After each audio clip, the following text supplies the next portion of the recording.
ఐఐటీలో triple ఐటీలో BTech చేయాలనేది మీ డ్రీమా? అయితే ఇది ఇండియాలో ఒకే ఒక యూనివర్సిటీ వల్ల సాధ్యం. అదే జేకే లక్ష్మీపతి యూనివర్సిటీ. ఇప్పుడే సంప్రదించండి.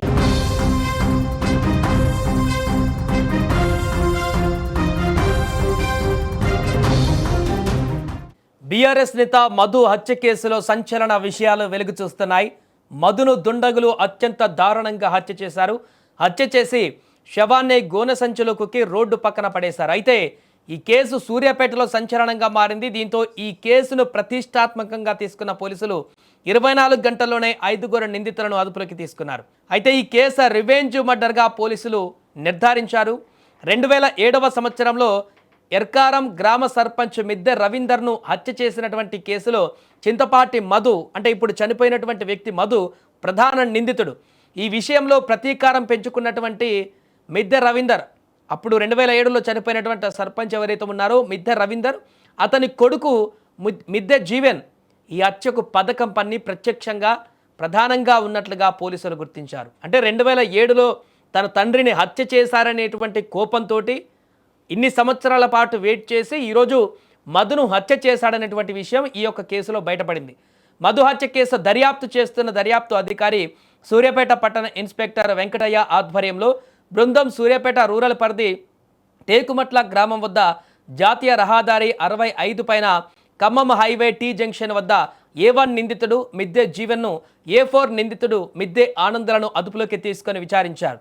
విచారణలో భాగంగా తన తండ్రి మిద్దె రవీందర్ను హత్య చేసిన విషయంలో ప్రతీకారంగాను మధు బతికి ఉంటే తనను ప్రాణహాని తప్పదని భావించి మధును ఎలాగైనా చంపాలి అని పథకం ప్రకారం హత్య చేసినట్లు A1 జీవన్ ఒప్పుకున్నట్లుగా తెలుస్తోంది.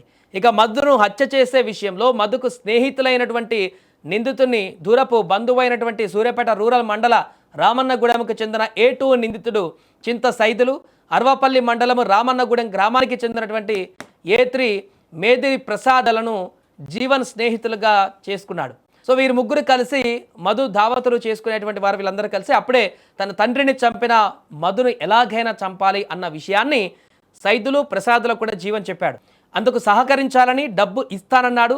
అలాగే మధును చంపాలన్న విషయాన్ని జీవన్కు తమ్ముడు వరుసైనటువంటి యార్కారం గ్రామానికి చెందిన మిద్దె ఆనంద్ కూడా చెప్పాడు. సో మధు ద్విచక్ర వాహనం పైన ప్రయాణిస్తాడని, అతని కారుతో గుద్ది చంపి యాక్సిడెంట్గా చిత్రీకరించాలని 2021లోనే ప్లాన్ చేశారు. కానీ అది మిస్ అయింది. దీంతో మరోసారి నిమికల్లో ఫంక్షన్ హాల్ వద్ద హత్య చేయాలని ప్రయత్నించి అది కూడా ఫెయిల్ అయ్యింది.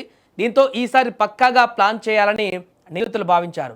పథకం ప్రకారం A2 సైదులకు సూర్యాపేట జిల్లా కేంద్రంలో తాళ్లగడ్డలో ఓ ఇల్లు అద్దెకు తీసుకొని కిరాయి కడుతూ వారి ఖర్చులు కూడా జీవన భరిస్తున్నాడు. సో మధును చంపాలన్న విషయాన్ని సైదులు భార్య భవానికి తెలిపి అందుకు సహకరిస్తే 3 లక్షలు ఇస్తానని ఒప్పించాడు. తాళ్లగడ్డ ప్రాంతానికి చెందిన కక్కిరేణి భరత్కు మధును చంపాలన్న విషయాన్ని చెప్పినటువంటి జీవన్ అందుకు సహకరించాలని కోరాడు. తాళ్లగడ్డలో కిరాయికి తీసుకున్న ఇంట్లో సైదులు, ప్రసాద్, మధు ముగ్గురు మందు ధావతలు చేసుకునేవారు. సో సైదులు భార్య భవానీ వారికి చికెన్, మటన్ ఇతర తయారు చేసి పెడుతుండేది. అదే క్రమంలో ఈ నెల 22వ తేదీన మధ్యాహ్నం చేపలు, మందు తెచ్చాము, దావత్ చేసుకుందామని రమ్మని సైదులు, ప్రసాదులు మధుకి ఫోన్ చేసి పిలిచారు.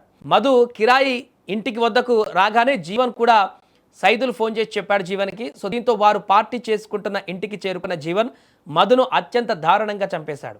ఇక హత్య చేసిన అనంతరం మృతదేహాన్ని గుణసంచి బస్తాలో కట్టి కారులో వేసుకొని యార్కారం శివార్లో కల్వర్టులో పడేశారు.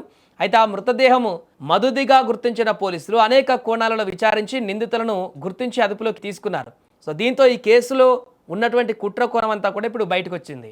2007వ సంవత్సరంలో ఎర్కారం గ్రామానికి సంబంధించినటువంటి మాజీ సర్పంచ్ మిద్దె రవీందర్ యొక్క హత్యలో ఈ యొక్క చింతలపాటి మధు ప్రధాన నిందితుడిగా ఉన్నాడు. దానికి సంబంధించి మిద్దె రవీందర్ కొడుకు అప్పుడు వాళ్ళ నాన్న చనిపోయినప్పుడు 8-9 సంవత్సరాల వయసు ఉన్నటువంటి అబ్బాయి ఇతని నాన్నని చంపినటువంటి ఈ చింతలపాటి మధును ఎలాగైనా అంతమొందించాలని దాదాపుగా 4-5 సంవత్సరాల నుంచి వివిధ రూపాల్లో ప్రయత్నం చేస్తూ వస్తున్నాడు. ఈ సందర్భంలో ఈ యొక్క మిద్దె రవీందర్ యొక్క కొడుకు మిద్దె జీవన్ వీళ్ళ సహాయంతో చింతలపాటి మధుని ఒకసారి కారుతోటి టక్కరించి చంపాలని, ఒకసారి నెమ్మికల్లు దగ్గర పంచాయతీలో చంపాలని, వివిధ సందర్భాల్లో ఇతని ప్రయత్నాలన్నీ వృధా అయిపోయినాయి. మిద్దె జీవన్ ఈ చింతా సైదులు ప్రసాదులకి మీరు అతన్ని చంపడంలో తోడ్పాటు అందిస్తే మీకు కావలసినటువంటి అన్ని విధాలుగా డబ్బు రూపేనా కానీ ఇంకేదైనా రూపేనా మీకు సహాయాన్ని నేను ఇస్తాను అని చెప్పి వాళ్ళకు నమ్మబలికి వాళ్ళకి మీరు ఎలాగైనా చింతలపాటి మధును అంతమొందించడంలో సాయం చేయాలని కోరగా వీరిద్దరూ అతనికి దగ్గరగా మూవ్ అయి చింతలపాటి మధుతోటి చిన్న చితక పంచాయతీల్లో తిరుగుతూ అతనితోటి తాగుతూ అతనికి నమ్మకం కలిగే విధంగా తిరుగుతూ తన యొక్క కసినంతా తీరేటట్టు వాళ్ళ నాన్నని చంపినటువంటి పగని తీర్చుకునేటట్టు అతను విచక్షణారహితంగా ముఖం పైన భుజం పైన దాడి చేయడం ఇవన్నీ అతి కొద్ది క్షణాల్లోనే జరిగిపోవడం జరిగింది.